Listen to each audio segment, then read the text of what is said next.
औज़ुबिल्लाहिमिनश्शैतानिर्रजीम बिस्मिल्लाहिर्रहमानिर्रहीम। सबसे पहले हमारे मीडिया फ्रेटर्निटी को डिस्ट्रिक्ट यूथ कांग्रेस करगिल की ओर से खुशामदीद कहते हैं और शुक्रिया अदा करते हैं कि हमारे शॉर्ट नोटिस पर आप लोग यहाँ तशरीफ़ लाए।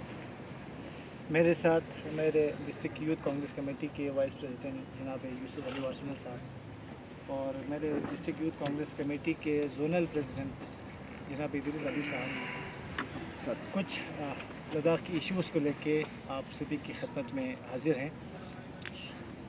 सबसे पहले तो आप सब जानते हैं हमारे इंडियन यूथ कांग्रेस के national president Shri Uday Bhanu chip जी को अरेस्ट किए हैं। उसके रिगार्ड एआई समिट के दौरान हमारे इंडियन यूथ कांग्रेस के बबर शेरों ने सेंट्रल गवर्नमेंट के नाकामियों को उजागर करने के लिए, उनके नाकामी नीतियों को एक्सपोज करने के लिए डेमोक्रेटिकली और पीसफुली एक प्रोटेस्ट कर रहे थे। उसी दौरान हमारे राष्ट्रीय अध्यक्ष और उनके सारी टीम को ये लोग अरेस्ट करते हैं और उनके आवाज़ को दबाए जाते हैं। हम इस चीज़ को भरपूर अल्फाज में मजम्मत करते हैं और ये लोग कहते हैं कि शेडलेस प्रोटेस्ट करने से देश की छवि ख़राब कर रहे थे। आप लोग हमें ये बताइए, दुनिया के सबसे वहशी तरीन इंसान एप्स्टीन फाइल में इन और इनके मंत्रियों का नाम आना, क्या ये देश की छवि को ख़राब नहीं कर रहे हैं? दूसरी बात, अगर एआई समिट को वाक़ई को थोड़ा वाज़ेह करूँ तो उस एआई समिट में करोड़ों रुपए खर्चे किए जाते हैं, जो कि मैं और आपके टैक्स पेयर से, टैक्स के पैसे से ऐसे इवेंट किए जाते हैं। उस दौरान पूरी दुनिया को ये दिखाने के लिए कि मैं और आपके देश आर्टिफिशियल इंटेलिजेंस में, आजकल के टेक्नोलॉजी में कितना अपग्रेड हुए हैं, हम किस स्टेज पे हम स्टैंड करें, ये दिखाने के लिए ये था। और उस समय वेरी अनफॉर्चुनेटली चाइना से एक चाइनीज़ डॉग रोबोट ख़रीद के दुनिया को ये दिखाते हैं हमारी गवर्नमेंट गलगोटिया यूनिवर्सिटी के थ्रू कि ये देखो, ये हमारा आर्टिफिशियल इंटेलिजेंस में हमारी अचीवमेंट है। और पूरी दुनिया में हाहाकार हुआ और इससे बड़ा बदनामी हमारे देश की और क्या हो सकता है। अगर आप देश के साइंटिस्ट को जेल में डाल के, पुपेट्स को कुर्सी पे रख के अगर आप देश को चलाओगे तो ऐसे ही मतलब दुनिया में बदनामी होगी ही होगी। और सेकेंडली, एक बहुत बड़ा हमारे लद्दाख यूनिवर्सिटी के रिगार्ड बड़ा एक मुद्दा, क्रेडिबल सोर्स के अकॉर्डिंग हमें ये पता चला है कि recruitment and absorption policy for assistant registrar and assistant professor, हमें ये खबर एक क्रेडिबल सोर्स से मौसूल हुई कि टोटल असिस्टेंट रजिस्ट्रार के लिए 3 पोस्ट था, जिसमें सिर्फ और सिर्फ 2 पोस्ट का नोटिफिकेशन पब्लिक डोमेन में लाया गया और एक पोस्ट इन लोगों ने मतलब सीक्रेट रखा है, किसी ख़ास को शायद उस कुर्सी पे बिठाने के लिए रखा होगा। सेकेंडली, असिस्टेंट प्रोफेसर के टोटल 40 पोस्ट थे, जिसमें से सिर्फ 36 पोस्ट पब्लिक डोमेन में इन लोगों ने नोटिफाई किया है। हम आप लोगों से, हम वाइस चांसलर से पूछना चाहते हैं, अगर if this news is correct, बाकी कुछ असिस्टेंट रजिस्ट्रार के 1 पोस्ट और असिस्टेंट प्रोफेसर्स के 4 पोस्ट आप लोगों ने पब्लिक डोमेन में क्यों नहीं लाया गया? आज आप देख सकते हैं हमारे पूरे लेह करगिल, पूरे लद्दाख में सैकड़ों में पीएचडी स्कॉलर से मेहनत कर रहे हैं, जिद्दोजहद कर रहे हैं। और ऐसे नौजवानों को आप अगर ऐसे इम्पोर्टेंट पोस्ट को अगर आप छुपा के रखोगे तो वो लोग कहाँ जाओगे? इसमें ट्रांसपेरेंसी होनी चाहिए। हमारा मुअद्दिबाना अपील है हायर अथॉरिटीज़ से और वाइस चांसलर से, अगर ये न्यूज़ करेक्ट है तो प्लीज़ इसमें हम शांत नहीं रहेंगे जब तक कि इसके ऊपर कुछ क्लियर ये पब्लिक डोमेन में ना आए। जैसे कि अभी खादिम साहब बता रहा था कि किस तरीके से देश की एआई समिट को लेके बदनामी हुई, हम सब जानते हैं, पूरा दुनिया ने देखा। सबसे पहला सवाल ये है कि यूथ कांग्रेस के लोगों ने जब वहाँ पे प्रोटेस्ट किया हम सवाल ये पूछना चाहते हैं माननीय प्रधानमंत्री से, क्या प्रोटेस्ट करना देशद्रोही है? जब से हालात को अगर हम देखते आए 2014 के बाद, कोई भी सरकार की नाकामियों के ख़िलाफ़ बोलें, कोई क्वेश्चन करें, आप जितने भी देश के जितने भी एक्सपर्ट्स हैं उन सब के ऊपर आप लोग एक देशद्रोही का एक टेक लगा के एक डिक्टेटरशिप वाली सरकार प्रूफ करने जा रहा है। ये बार बार इनकी एक आंक्षा है, नीति है। बार बार यही एक ज़रिए से ये पता चल रहा है कि सबसे पहला सवाल तो ये होगा कि जब एआई समिट शुरू हुआ दिल्ली में, तो गलगोटिया यूनिवर्सिटी को सबसे पहले वहाँ पे स्टॉल लगाने का सबसे बड़ा स्पेस कैसे मिला? क्योंकि वो एक प्राइवेट यूनिवर्सिटी है। क्या देश में इससे अच्छी यूनिवर्सिटी नहीं था? आईआईटी, एनआईटी, आईएम्स, इतने टॉप यूनिवर्सिटीज़ और टॉप टेक्नोलॉजी, टॉप सॉफ्टवेयर के इतने टॉप यूनिवर्सिटीज़ होने के बावजूद भी उनसे बड़ा स्टॉल वहाँ पे गलगोटिया यूनिवर्सिटी को वहाँ पे स्टॉल लगाने की परमिशन दी थी। कारण ये है वो परमिशन देने की क्योंकि गलगोटिया यूनिवर्सिटी बीजेपी और आरएसएस के ख़ास मित्र है, मोदी जी के ख़ास मित्र है, इसलिए एक प्राइवेट यूनिवर्सिटी को वहाँ पे स्टॉल लगाने की परमिशन दी। अब देश की बदनामी, वहाँ पे एक चाइनीज़ रोबोट को ख़रीद करके उन्होंने बोला कि हमारी खुद की आर्टिफिशियल मैन्युफैक्चरिंग है। इसके बाद जब पूरा देश ने जब उसके ऊपर सवाल किया, तो लास्ट में जाके एक एम्प्लॉयमेंट को, एक असिस्टेंट प्रोफेसर को वहाँ से गलगोटिया यूनिवर्सिटी के जॉब से निकाल दिया। इसके बाद देश की क्या निकम्मी है, वहाँ पे हमारी इंफॉर्मेशन टेक्नोलॉजी के मिनिस्टर की क्या रिस्पॉन्सिबिलिटी थी। पहले तो सबसे पहले वहाँ पे जब ये एआई समिट हुआ था तो वहाँ पे ये नोटिफिकेशन बिल्कुल नहीं था कि अचानक वहाँ पे प्राइम मिनिस्टर आने वाले थे। जब वहाँ पे ये फिर आप मानिए अश्विनी जी इमीडिएटली 1 घंटे बाद बोलते हैं कि प्राइम मिनिस्टर के यहाँ पे विजिट होने जा रहे हैं। इसके बाद सारे वहाँ पे जो स्टॉल लगे थे, जहाँ पे जो इंटेलिजेंट आर्टिफिशियल्स लोग, इंजीनियर्स लोग जो जब वहाँ पे आए हुए थे उन सबको बाहर निकाला। बद से बद इंतज़ामी हुई, वहाँ पे सामान चोरी हो गए। इन सब के सवाल, इन सब के ऊपर एक सवाल या निशान खड़ा है, लेकिन आज भी इनके पास कोई जवाब नहीं है। जो इसमें प्रोटेस्ट किया उनको बोलते हैं कि ये देशद्रोही है। हम ये सवाल भी पूछना बहुत ज़रूरी समझता हूँ, क्या इससे पहले आप लोगों ने, जब कांग्रेस की सरकार थी, जब यूपीए का सरकार था, तो आप लोगों ने उस वक़्त कॉमनवेल्थ गेम को लेके देश में प्रदर्शन नहीं किया था? क्या वो देश की छवि को ख़राब नहीं कर रहे थे? प्रोटेस्ट करना उस वक़्त कांग्रेस सरकार ने किसी के ऊपर ये ब्लेम नहीं लगाया था और किसी को ये डिटेन भी नहीं किया था कि आप देश की छवि को ख़राब कर रहे हैं। माननीय प्रधानमंत्री जी, देश की छवि आप ख़राब कर रहा है। अमेरिका के सामने एकदम सरेंडर हो चुके हैं। हमारी एग्रीकल्चर की जो सारे डाटा और एग्रीकल्चर की मैन्युफैक्चरिंग जो रिसोर्स, वो अमेरिका को पूरा फ्री में सौंप दे दिया। इसके बाद सबसे बड़ा डर ये है मोदी जी को ट्रम्प से। ट्रम्प ने बार बार, जब से ट्रम्प इस बार अमेरिका के प्रेसिडेंट बने, उसने बार बार ये कहा कि मोदी जी मेरा ख़ास मित्र है। ख़ास मित्र होने का कारण भी बता दिया। अब मोदी जी सबसे बड़ी एक चीज़ से डर रहा है कि एप्स्टीन फिल्म में उनका नाम है, उनके हरदीप पुरी मिनिस्ट्री का उसका भी नाम है, इनके ख़ास मित्र अनिल अंबानी का नाम है। अभी तो मिलियंस, 600 मिलियंस करीब फाइल अभी तो रिकवर है, अभी तो उनको एक्सपोज नहीं किया। अभी तो आप देखते रहिए क्या क्या होने जा रहा है। और इसके बावजूद भी माननीय प्रधानमंत्री ने पूरा डेटा सौंप लिया अमेरिका को। और डोनाल्ड ट्रम्प ने बार बार ये भी कहा कि मैं नहीं चाहता हूँ कि मोदी जी की यहाँ पे सियासी किरदार है वो ख़त्म हो जाए।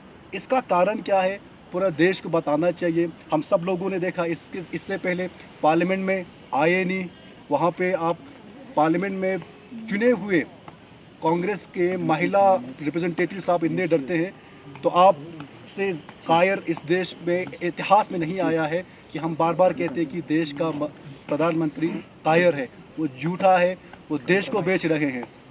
इसके बावजूद भी खादिम साहब ये कह रहा था कि हमारा अगर लोकल इश्यूज़ पे अगर बोले तो लद्दाख यूनिवर्सिटी की सबसे बद से बद हालात है। हमें पता नहीं है कि लद्दाख यूनिवर्सिटी यूजीसी के नॉर्म्स में है या नहीं, वो अभी तक क्लेरिफिकेशन नहीं है। अब हमें रजिस्ट्रार साहब और वाइस चांसलर या सेक्रेटरी साहब, जो बड़े अथॉरिटीज़ है ब्यूरोक्रेट के, हमें ये बताइए कि लद्दाख यूनिवर्सिटी सेंट्रल यूनिवर्सिटी है या स्टेट यूनिवर्सिटी है या ये क्लस्टर यूनिवर्सिटी है। अभी भी ये यूजीसी के नॉर्म्स में तीनों में क्लियर और फिट नहीं है। हमें ये पता नहीं है। इसके बाद आप किस तरह से बार बार डंडोरे पीट रहे हैं लद्दाख यूनिवर्सिटी के नाम पे, क्या अंदर क्या फंक्शन हो रहा है, कितना मेथड्स पे काम चल रहा है, कुछ कोई आता पता नहीं है। इसके बावजूद भी हम यही सवाल करते हैं कि जो भी पोस्ट आए लद्दाख यूनिवर्सिटी के नाम पे या जो भी रिक्रूटमेंट प्रोसेस हो जाए वो बिल्कुल ट्रांसपेरेंट होना चाहिए। और बार बार हमारी यही आवाज़ होगी हम डरने वालों में से नहीं है। हम लोग गांधी को मानते हैं, हम लोग बाबा साहब अम्बेडकर को मानते हैं, हम संविधान को मानते हैं। हम किसी से नहीं डरते हैं, क्योंकि संविधान हमें राइट्स देता है बोलने की, फ्रीडम ऑफ स्पीच का हमें संविधान राइट्स देता है, और हमें इस चीज़ का कोई डर नहीं है। इसलिए हम सख्त मजम्मत करते हैं कि जिस तरह से national president Indian youth Congress के श्री उद्धव बानर्जी को डिटेन किया, कारण भी आप सब लोग बताएं, फेक एफआईआर डाल के, ये सब पूरा देश ने देखा। इसलिए हमें पता चलता है कि हमारी डेमोक्रेसी की दुनिया के सामने क्या इमेज है। हिंदुस्तान जिंदाबाद और इनकलाब जिंदाबाद। साथियों, आज हमारे इस प्रेस कॉन्फ्रेंस का मकसद कुछ नेशनल इश्यूज़ थे और कुछ हमारे लद्दाख के इश्यूज़ थे। नेशनल इश्यूज़ पर हमारे वाइस प्रेसिडेंट जनाब यूसुफ साहब और जनरल सेक्रेटरी जनाब खादिम सप्पू साहब ने बहुत ही वाज़ेह किया, और मैं इसी को अदामा देते हुए, इसी को आगे बढ़ाते हुए मैं लद्दाख के मुद्दों पर आऊँगा। चंद बातें आपको इसी के रिलेटेड में कह रहा हूँ।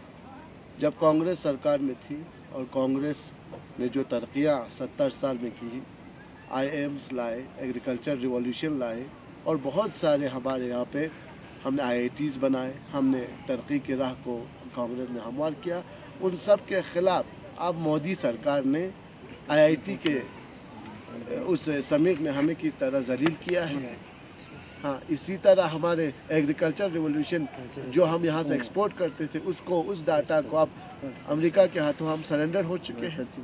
और क्या मजबूरी रही कि मोदी सरकार की कि अब भी वो ट्रम्प के साथ हुआ डील, जो वो सीक्रेटली जाके इसराइल में नाचते हैं वहाँ पर ट्रम्प को खुश करने के लिए, वो कौन सी डील है, हम पता करना चाहते हैं। ये बहुत बड़ा सवाल। अगर ये सवाल वो लोग क्लियर नहीं कर पा रहे हैं, जबकि हाई कोर्ट और सुप्रीम कोर्ट ऑफ अमेरिका ने ये टैरिफ्स हटाए, तो अब भी क्या मजबूरी है कि वो डील ख़त्म नहीं करते अमेरिका के साथ। हमारा ये डाटा शेयर करने का हमें तोहफा ये मिला, हमारे ऊपर टैरिफ्स लगाए, हमारे पूरे एग्रीकल्चर डाटा वो लोग ले गए। तो इन सब पर एक बहुत बड़ा, इस निकम्मी और नाकारी सरकार के ऊपर बहुत बड़े सवाल हैं। नाम बदलू सरकार है, नरेगा का नाम बदलते हैं ताकि अपने नाम पे, और इसी पॉलिसीज़ को तोड़ मरोड़ के नरेगा को और बद से बदतर करते। जो अच्छी नरेगा हम सब गरीबों के लिए बनी थी, वो अब गरीबों का नरेगा नहीं रहा, वो बहुत बड़े लैंडलॉर्ड्स का नरेगा बन के रह गया है, ठेकेदारों का नरेगा बन के रह गया है। जी राम जी का नाम बदलते हैं ये लोग। उनकी सबसे बड़ी सफलताएं यही है कि वो नाम बदलू सरकार है। आज अभी अभी वो लोग अपने कामयाबी में गिना रहे थे कि हमने केरला का नाम बदल के केरला में रखा है, ये बहुत बड़ी है। और तो जवानों के बारे में तो ये लोग कहते हैं कि ये लोग नौकरी के ऊपर भी कुछ बातें नहीं करते हैं, जवानों के फ्यूचर के बारे में कुछ बातें नहीं करते। और इसी तरह हम लद्दाख में अगर आए तो KDA और एपेक्स के फॉर्मेशन के बाद लद्दाख जब बाइफर्केशन हुआ जम्मू कश्मीर का, तब से लद्दाख के कौम इकट्ठी हुई है KDA और एपेक्स की क़यादत पे, और 4 पॉइंट एजेंडे के ऊपर हमने हर तरह डेमोक्रेटिकली हमने पीसफुल अनशंस किए, डेमोक्रेटिकली हमने जो भी रास्ते थे अख्तियार करते हुए हमारे क़यादत के साथ, हमारे सियासत के साथ, हमारे जोश और होश दोनों के साथ हमने इस वफ़ादार, हमारे लद्दाखी के वफ़ादारी पर कोई भी यहाँ पे सवाल उठा नहीं सकता कि हमने इस देश के लिए किस हद तक हमने कुर्बानियाँ दी हैं। तो इसी लद्दाख को संजोने के लिए, इसी लद्दाख के इत्तेहाद के लिए KDA और एपेक्स बना, और इसी मुल्क की सालमियत के लिए हम यहाँ पे काम करते हैं। हम हिंदुस्तान के हमेशा वफ़ादार हैं, वफ़ादार रहेंगे। इसी मिट्टी में हम पैदा हुए, इसी मिट्टी में हमें मरना है। लद्दाख की सालमियत और हमारी हिंदुस्तान की सालमियत के लिए हम लद्दाख के अवाम के 4 पॉइंट एजेंडे को लेकर KDA और एपेक्स के साथ शाना बशाना खड़े हैं। हम पूरे लद्दाख के अवाम से ये अपील करते हैं कि आप अपने फ्यूचर्स के बारे में, आप अपने 4 पॉइंट एजेंडा में आपका पूरा शिनाख्त छुपा हुआ है। ये पूरे लद्दाख की बाशऊर अवाम जानती है। पूरे लद्दाख की एक फर्द, बाशऊर फर्द इस 4 पॉइंट एजेंडे को सपोर्ट करते हैं, KDA एपेक्स को सपोर्ट करते हैं। और जो यहाँ पे अभी एक माहौल बन रहा है KDA और एपेक्स को तोड़ने का, लद्दाख के इत्तेहाद को तोड़ने का, वो लोग ये नहीं जानते जब लद्दाखी करने पर आते हैं तो करके भी दिखा देते हैं। इस इत्तेहाद को तोड़ नहीं सकते किसी भी, चाहे वो हमें सियासी तौर पर हमें बांटने की कोशिश करें, चाहे मजहबी तौर पर बांटने की कोशिश करें, चाहे किसी भी शक्ल में आके हम बंटने वाले नहीं हैं। हमने आज तक दिखा दिया है कि इत्तेहाद के साथ हम कहाँ तक कामयाब हो सकते हैं। इससे बढ़कर हम 24 सितंबर की शहादतों को नहीं भूल सकते, उनके ज़ख्मियों को कभी नहीं भूल सकते, वहाँ के डिटेनीज को नहीं भूल सकते, जिसने इस लद्दाखियत आइडेंटिटी के लिए, लद्दाख के 4 पॉइंट एजेंडे के लिए, जिसमें से 2 अहम ज़रूरी बातें हैं।